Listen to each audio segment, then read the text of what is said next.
שלום וברכה.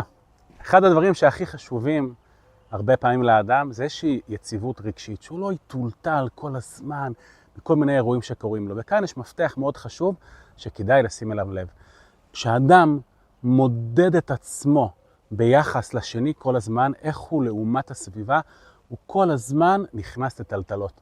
כל הזמן הוא מושפע, כי כשמישהו עשה משהו טוב, מה זה אומר עליו? רגע, הוא עקף אותי, לא עקף אותי, כשמישהו עושה משהו לא טוב, רגע, אז הוא מאיים עליי, הוא מקטין אותי, הוא מגדיל אותי, מה פתאום, למה אנשים ככה מתנהגים?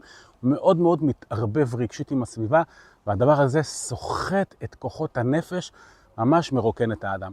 אבל אם אדם, יש לו סולם ערכים פנימי, יש לו דרך, יש לו תפיסה, הוא מודד את עצמו לא ביחס לאחרים, אלא ביחס לאמיתות שהוא מאמין בהם, ביחס ליעדים שהוא הציב לעצמו, ביחס לקדוש ברוך הוא, העולם הפנימי שלו הוא הרבה יותר יציב. ברוכים תהיו להשם.